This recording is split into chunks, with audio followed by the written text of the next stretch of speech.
Welcome to A Parent with your host, Anna Marie.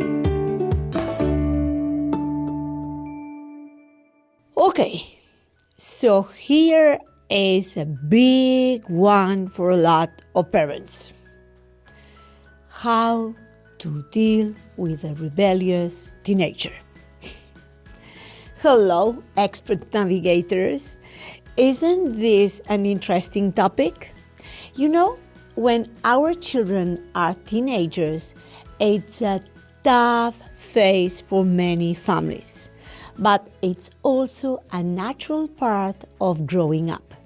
So, what are the best ways to handle this situation? Why teenagers rebel? Let's start with this aspect. First, let's understand why teenagers often rebel. During the teenage years, a lot is happening in their brains. A lot. Teens are developing their sense of identity, figuring out who they are and where they fit into the world. This can make them questioning rules, push boundaries, and sometimes act out. So, teenage rebellion is actually a normal part of development. It's their way of exploring independence and figuring out how to make decisions on their own. At the same time, the brain's emotional center, called amygdala, that it has the size of a little almond, is highly active during these years. While the part of the brain that controls reasoning and decision-making, the prefrontal cortex, it's maturing. It's getting more and more mature. This means teenagers may have big emotions, but they're not always able to think through the consequences of their actions. Knowing this can help us as parents understand that their rebellion isn't always about disrespect. It's about development. A neuron is a specialized cell in the nervous system, like the brain, that transmits information through electrical and chemical signals. A synapse is the junction between two neurons, where these signals are passed from one to another. Just as we lose our baby teeth during childhood to make way for permanent teeth, during adolescence we undergo a process known as synaptic pruning. This involves the elimination of unnecessary neural connections in the brain, allowing strengthening and optimizing of the most efficient pathways. Synaptic pruning removes those connections that are infrequently used, enhancing the efficiency and specialization of neural networks.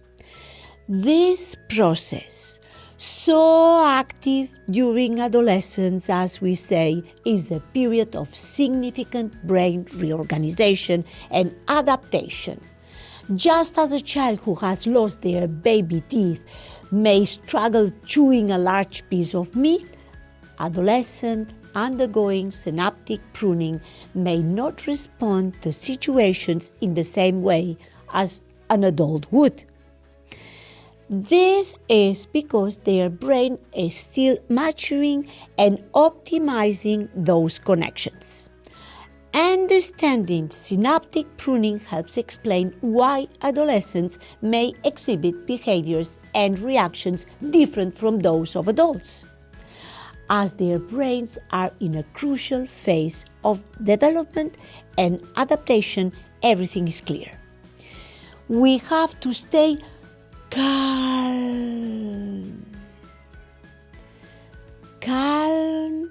and connected.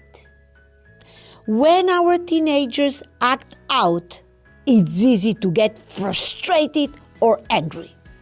But one of the most important things we can do is to stay calm. Calm. When parents react with anger or punishment, it can lead to more conflict and push the teenager farther away. Instead, we should stay, I need to repeat it again, calm and focus on connecting with our teens. Building a strong emotional connection is absolutely key. Even though they're pulling away, teenagers still need to feel loved and supported. Studies show that teens who have a close, supportive relationship with their parents are less likely to engage in risky behaviors. So, we should make time to listen to them, ask about their day, and show them we care without judgment. This creates a safe space for them to open up even when they're feeling rebellious. Setting clear boundaries is necessary, but always being flexible like the bamboo. While it's important to give teenagers some independence, they also need clear boundaries. Teens do best when parents use what's called authoritative parenting. This means setting firm rules and expectations, but also being warm and supportive. It's about finding the right balance. For example, we might set rules around things like curfew, chores, or homework, but also be open to listening to our teens' perspective. Sometimes giving them a say in the rules can help them feel more respected and make them more likely to follow the rules we set. If they feel like the rules are so strict or unfair, this can lead to more rebellion. So, while boundaries are important, being flexible and willing to negotiate can help reduce the power of struggles. When my 3 teenage children, 3, that they have 1 year apart, have wanted to go out or stay out a bit later and comparing themselves to their friends, I have always told them that everything will come in the due time. That mothers aren't chosen and that they have the one they have. They have usually responded by saying, if I don't trust them, and I assure them that yes, that I trust them, that I completely trust them, but that the issue lies with me. That perhaps I'm maturing at a different pace than other parents, and I need more time. I need to feel that I'm fulfilling my role as a responsible mother, which is very important for me. And when they ask when I'll finish maturing, I always tell them before they turn 30. And then we all laugh. I also explain them that when they go out, I won't be by their side to tell them the right choice to make at every moment, but I fully trust that they will make the right decision. The responsibility, I pass it to them. My 3 children are, as I said, 1 year apart, and I've always said that experiencing adolescence in 3D is very intense. Very intense.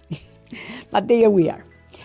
It's good to focus on problem solving more than on punishment. Instead of focusing on punishment when our teens break the rules, we should focus on teaching them how to solve problems. When they make a mistake, we need to use it as a learning opportunity. When teens understand the natural consequences of their actions, they're more likely to change their behavior in the future.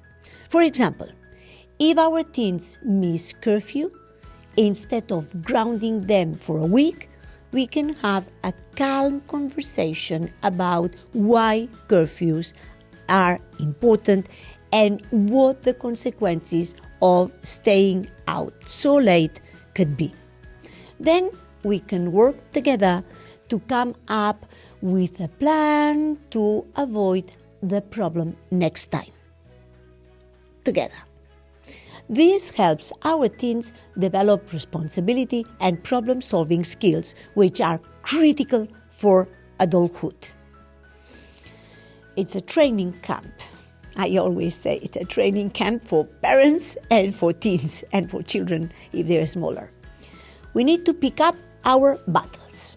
Not every act of rebellion needs a big reaction. Part of dealing with rebellious teenager is knowing when to pick our battles.